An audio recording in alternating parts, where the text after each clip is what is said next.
Hey, what's up everybody? TooTallToby here, and today in our Onshape step-by-step tutorial, we're going to attempt to solve this challenge, the 24-0406 challenge. It's called Linkage, and this is a part that is really good to practice modeling because this is one you could definitely 3D print, and you will often find that being able to create these little linkages and then 3D print these parts will really help you get out of a jam. So let's get into it here. We're going to say click here to begin, and go! What is the mass of this part in 0.xxx pounds? Oh no, another one in pounds and inches.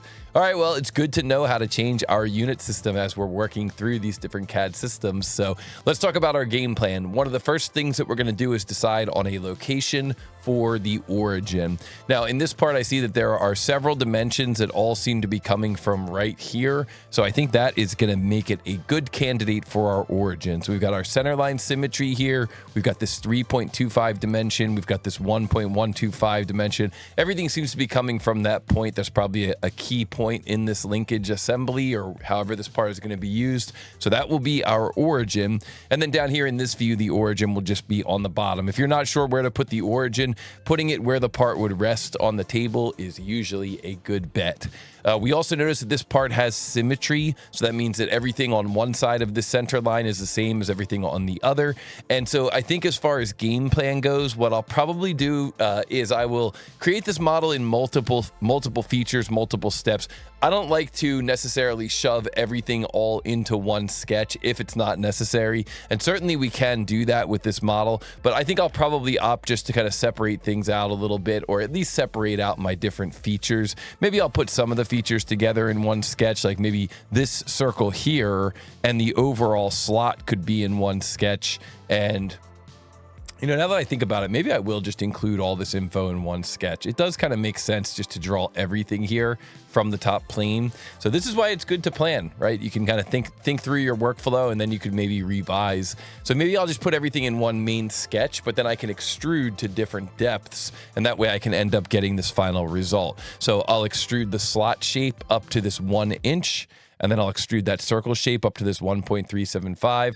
I'll add in this cut extrude here for this hole. I'll add in this cut extrude here for this slot. And then I'll finish off by adding in the 0.2 fillet. So I think that is going to be my game plan. If that all sounds good to you, be sure to hit the like button on this video.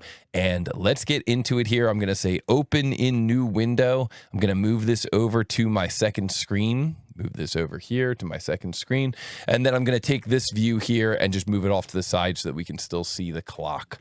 So let's put this right over here like so. I think that looks pretty good. Yeah, that looks great. And let's get into Onshape here. So we're going to go into Onshape here. We're going to choose to create a new document.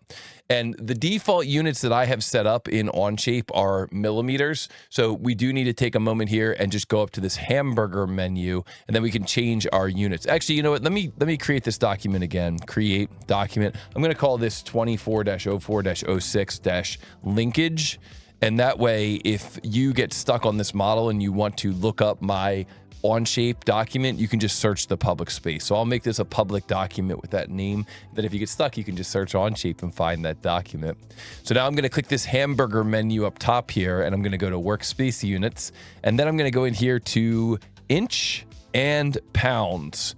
So what is the mass of this part in pounds? And we're going to be using inches as our measurement, our unit of measurement.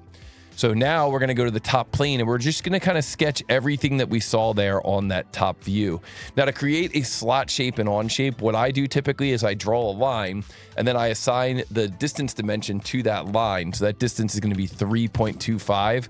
And then you go up here to this flyout menu for offset, and underneath offset, you've got slot. But I've also taken the time to press my S key and to right mouse button and customize this menu to include the slot command on this menu. So all I have to do is draw that line, click on that line, and then I can press the S key and choose slot. And then the diameter here is going to be 0.875 times 2, because 0.875 is the radius. So it's going to be that radius times 2 there. So that gives me that overall width of that part. Now I'm ready to create another slot shape. This one's going to be a little smaller. So create another line here. This is going to come over to a distance of 1.125. And then I'm going to select that line. Maybe I'll use a window here. S key, slot. And this one is going to have a diameter of 1 inch. There we go. And speaking of a 1-inch diameter, we're going to also add a 1-inch diameter circle over here on this end, 1 inch, and we're going to add a circle that comes all the way out to this point. So I think this is what your first sketch should look like. I know originally I said I was going to maybe split it apart, but after I thought about it, I realized, you know what, there's no reason not to include everything, especially in Onshape. Onshape makes it so easy to just have everything in that one sketch. So I think that's what your first sketch should look like. And once you've got that first sketch in place, you're ready to start extruding. You're going to press the S key, jump into extrude. Again, we've customized our S key to include some of these commands, so you can customize and add commands to your S key. Extrude, and this first extrusion here is going to come up to a height of 1 inch. Now, this is going to be a little unorthodox, but the way that I like to do my geometry in 3D CAD is I like to actually split this up. So I'll include this geometry and this solid geometry here in that first sketch, so it's just kind of one solid link. Maybe I'll rename that. I'll say Shift N, and I'll call this like solid link. And then what I'll do is I'll go back and show that previous sketch, and I'll take this region here and S key extrude, and then this one will be a remove through all, and this will be my slotted cut. So I could call this maybe something like, well, I can just call it slotted cut. Okay, that's a fine name for that. So slotted cut there for that one.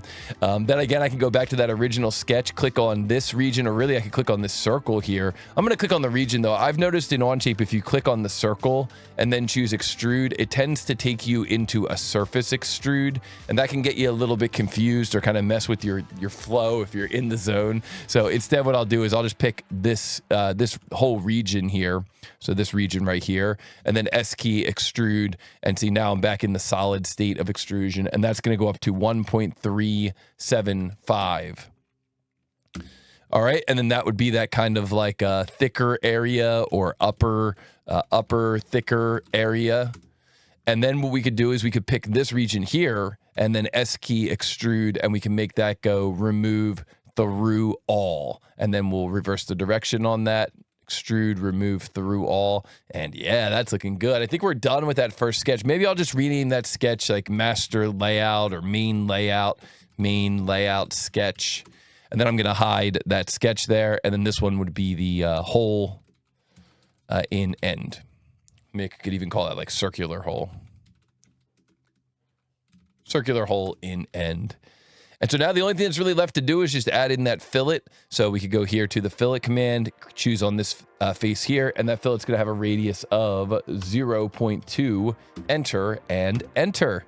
And so that should pretty much take care of that part. I mean, I think that the big thing that we learned from this is that it's really important to rename your features. It's going to help you. It's going to help your coworkers. It just really makes it easy to decipher the model. And also, don't be afraid to include your features as separate features. You know, don't be afraid to split them up, because what that'll let you do when you get into things like configurations and permutations, it'll let you turn on and off different features at will. So here you see I can suppress that slotted cut for one permutation, and then I could unsuppress that for a different permutation. Well, that's going to be a lot more difficult if everything was just extruded all together in one feature. So splitting them up can sometimes help you kind of make different variations of the part a little bit more easily.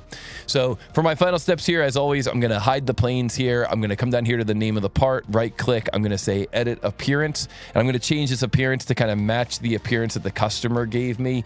You know, I see that the fillet that's on there is also yellow. I could even go as far as taking just that face there and assigning an appearance to that face. So I could say assign appearance to face or add appearance to face and make that yellow just for that face. Here we could go into the mixer and really make this more of like a traditional yellow here. Here we can see we can bump this up to like an FFFFFF or whatever yellow's hex code is. But there we go. A lot of times the customers really like it when you make the parts look like their parts. And then finally what I'll do here is I'll just right click on the name of the part and I'll go to assign material. And once we go in here to assign material, we're going to go to the TooTallToby custom materials library. We're going to make this thing out of ABS. Hit the green check mark, go down here to measure the mass of this part, and we'll click on the part. 0.222 pounds. Let's see if that is correct. 0.222. enter, and oh yeah, we did it. We got it correct. Not quite as fast as the average time. Looks like it took me about 9 minutes, 15 seconds, and the average time here is 7 minutes, 17 seconds. But the cool thing is, because we're using Practice Models Premium, we can always come back in and do a try again and see if we can do it faster. But that's going to do it for today's Onshape tutorial. I hope that you enjoyed this. I want to say thank you so much for being a member of the Practice Models app and being a member of the TooTallToby community. I hope that this helped. If you do have any questions, feel free to leave them down below in the comments. Be sure to like, be sure to subscribe, and I'll see you in the next Onshape tutorial.